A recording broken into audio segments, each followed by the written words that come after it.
Hey guys, good morning. So today I'm wearing makeup. I'm wearing a full face of makeup. So if that's not exciting enough, I'm also taking out my belly button piercing, which is exciting because I've been getting told by so many people, you should take it out, you should take it out. And I wanted to see how long I could get with it. It hasn't been uncomfortable or anything. And my midwife said it was perfectly fine. But now it's getting to the point where my belly button's about to pop and it's getting caught on clothes a little bit more. And I can see that it's starting to get a little red. So we're gonna take it out today.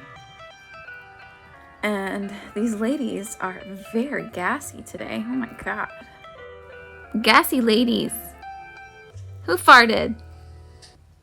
Who farted? Was it you, Luma? It was your sister. She's not saying anything.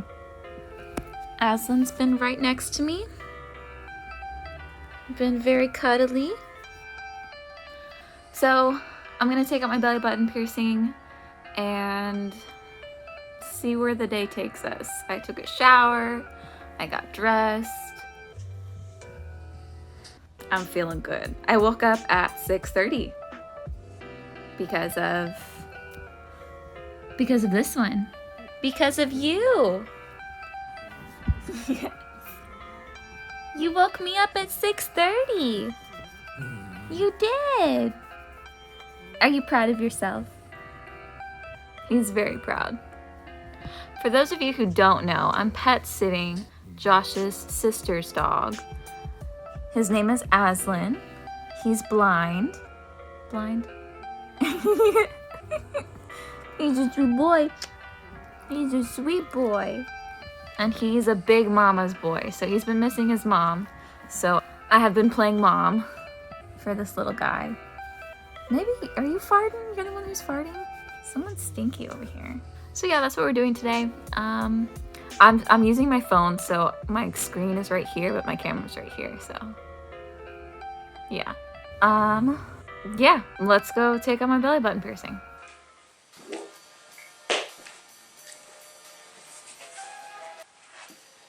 Part is the bottom? The top. Okay, and then I pull bottom. Where's the big belly?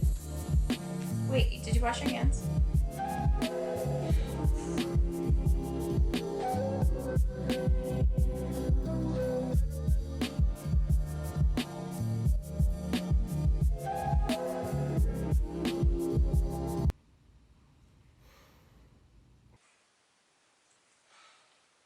And there it is. It's gone. I'm gonna have that scar forever. Here you go. It's gone. I'm so hairy.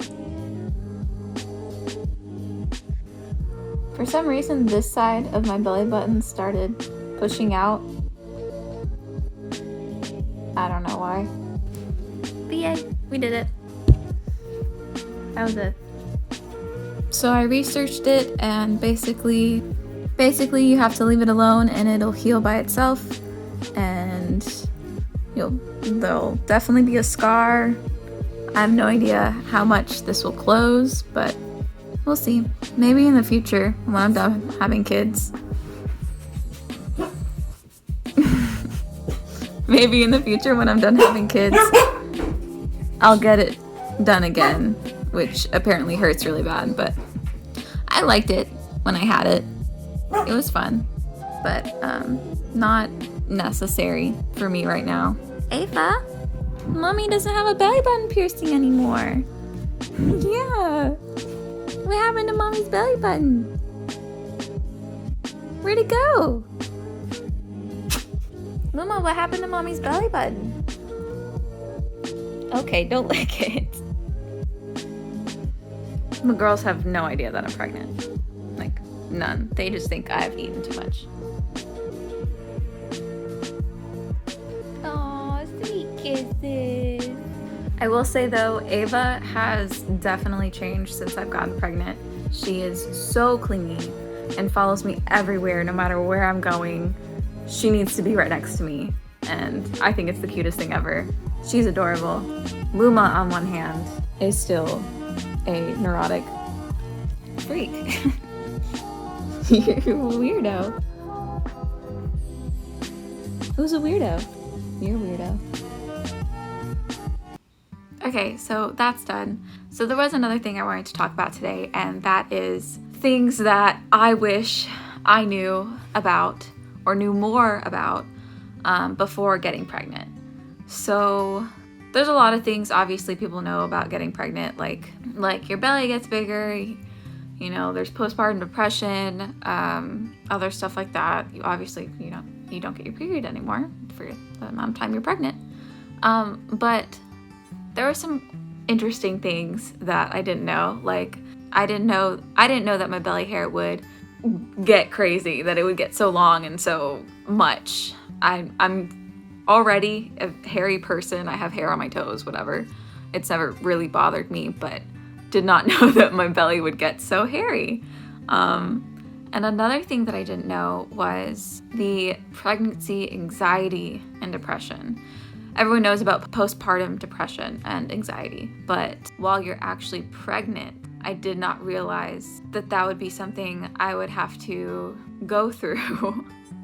You know, I kind of went into pregnancy a little naive, thinking that, you know, I'd feel like this natural goddess of human making a human. You know, I think that's amazing, and I still think pregnancy is absolutely one of the greatest things that a woman can go through, and I totally understand why some women don't want to go through it and choose not to, and that's totally their choice, and I totally respect that.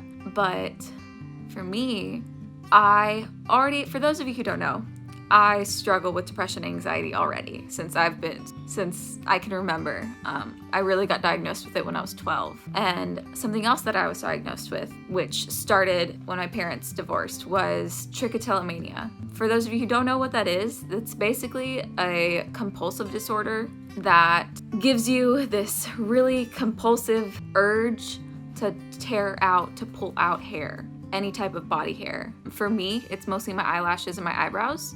I'm wearing makeup on my eyebrows a little bit, but even then they feel sparse, and there's definitely, I have some gaps. And my eyelashes, I've struggled with my eyelashes when my parents got divorced, I was 5, and I remember pulling out a lot of eyelashes and my mom being like, "What are you doing? Like, what is that?" So that's something that I've definitely struggled with. I've gone through so many different types of fake eyelashes and mascaras, and at this point in my life, I'm kind of over it. If I have eyelashes, I do.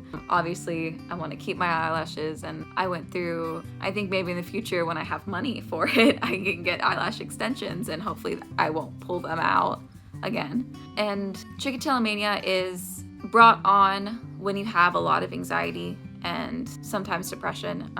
Usually anxiety and depression kind of go hand in hand anyway. For me, struggling with anxiety and trichotillomania and those episodes, because they're like episodes where I'm not thinking about anything, I'm mindlessly scrolling or watching something, and I'll just start plucking with my hands. And it's like this sudden urge because it feels itchy and it feels like something needs to leave, something needs to get out of my body. It's really weird. That's my experience with trichotillomania, and it's not fun. It's not fun at all. And it's something that I do stress about, because as soon as I realize, hey, I've pulled out a lot of eyelashes, and I notice, hey, I'm missing like half of my eyelashes right now, it doesn't feel good and it doesn't look good. You know, people were meant to have eyelashes. It looks funny when people don't have eyelashes, I think. They're there, but very sparse. And I know some people naturally don't have as many eyelashes. I was very hairy, so I have a lot of hair, and I had really luscious eyelashes. But ever since trichotillomania came up, they've been pretty sparse and thin. You know, they're not as thick anymore. And my eyebrows aren't as thick anymore. I used to have a unibrow, and now that's gone. I'm overplucked right here and overplucked a little bit, but pregnancy, anxiety, and depression. The first 2 or 3 months of my pregnancy were really hard. As soon as I found out I was pregnant, I was so excited. It was not planned, but I was still so excited, and I knew I was meant to be a mom. I knew I wanted to be a mom, and the sooner the better for me. Like, in my mind, obviously there's other things to it, and I'm not that naive to think, you know, the sooner the better, but I was just so excited. And then I went through my morning sickness, and luckily for me, my morning sickness was not as bad as it could have been, but I hate throwing up. I hate being nauseous. I can't function. I don't want to go anywhere. I don't want to do anything. I just laid in bed for those 3 months, basically, until I got medication for it. But that sucked, and I did not like it at all. And I was like, this is so awful. It's just not fun. So that was something that I wasn't really prepared for when I found out I was pregnant. I bought so many books, which I'll do a video on that, on my books and why you don't really need pregnancy books. At least for me, I haven't even read all of them, and I've gone through half of each book. I've gone through half of it, and then I'm just like, okay, well, I think I'm good.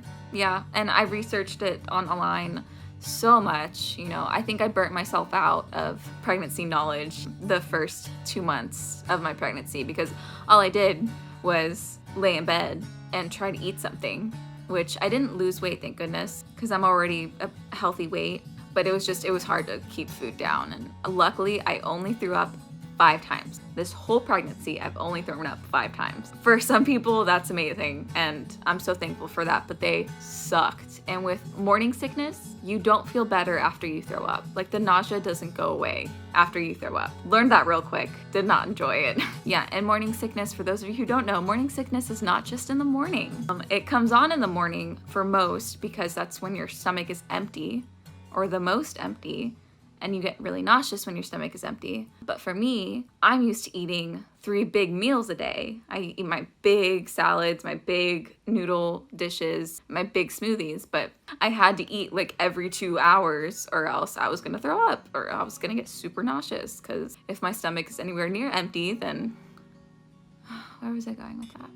But yeah, that was something that I really had to go back to what I've learned in my years of therapy, and relearn and reevaluate the type of coping mechanisms that I learned, and, you know, how to get through the day, because there is so much stress that came with this pregnancy so far. There's so many things going on, some that I won't share, some that I will. It's a lot, and it was a lot to handle, and I'm thankful for the support that I've had so far, and I know the ongoing support that I will have. I'm so thankful for it, and I don't think, like, I really don't know what I would do without it, because it's been so much better knowing that I have that support. But it was still really hard, and I've been doing a lot of self-reflecting, and what do I want for my life, and, you know, how do I want to live my life, and who am I as I'm about to become a mom, which I've always dreamed about being a mom. I've always thought about it, but now it's real. Now it's come to reality, and it's so close. I mean, I am a mom already. I believe as soon as you get pregnant, you become a mom, you become a parent, already caring for a child, another being there inside you.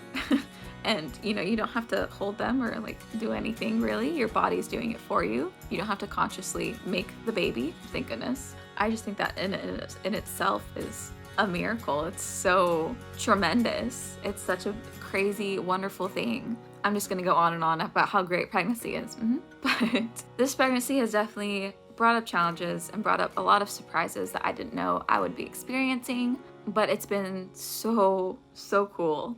It's been so cool. Feeling him kick has been amazing. Oh my gosh, I cried. I cried the other night because I actually touched my belly and I could feel him, and Josh got to feel him as well. For a second, he could feel just that little pop. He just said, "Hey, Dad." It was so cute. It was so. I don't know how many times I'll say it, but I'm just so happy I'm pregnant, and I'm so grateful that I get to experience this, and get to experience it with the people that I love and with the dogs that I love. They're so cute.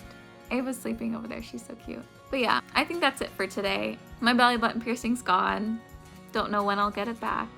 If I'll ever put it back. I'll have that scarf forever. That's fine. It wasn't that important to me. It was just something fun, something cool that I liked.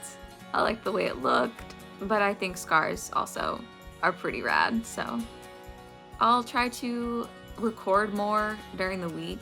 I especially want my close friends and family to feel like they are experiencing this with me in any way, shape, or form they can, especially with this pandemic. I'm not able to see a lot of my family or a lot of Josh's family, and because I think pregnancy is so cool, you know, I want to share that with them. And this is my first pregnancy too, so obviously, you know, I'm new at this. I'm excited, I'm hopeful, maybe a little naive, but that's okay. I think fun adventures happen when you're naive, whatever. But yeah, so I'll definitely be posting more, showing more throughout my week of what's going on and what happens, and hopefully, when baby starts kicking and you can see it on camera, that would be really cool. I have a Doppler now. Josh's sister gave us a Doppler, which, thank you so much, Heather. Oh my gosh, it's amazing. Thank you. So I think I can set it up with a speaker somehow. And I think that'd be so cool. So we don't have to wear the earphones, the tiny earphones, and I can actually hear. And then maybe I can record it too, so you guys can hear as well. I think it's so cool. But yeah, that'll be about it. I think this is a kind of long video, so sorry for that. I ramble, and I'm sure the talking to the eyes thing is annoying. I'm looking at myself in the screen, so I'm sorry about that. But yeah. Okay. Also, for those of you asking, I will leave a link to the baby registry below. Don't feel like anyone needs to buy anything from it, but if you do, thank you so much. That's so thoughtful of you guys. But I will leave it down below if you guys are interested. I'll see you guys next week. I hope you have a wonderful day, a wonderful week, and wear a mask. Okay, bye!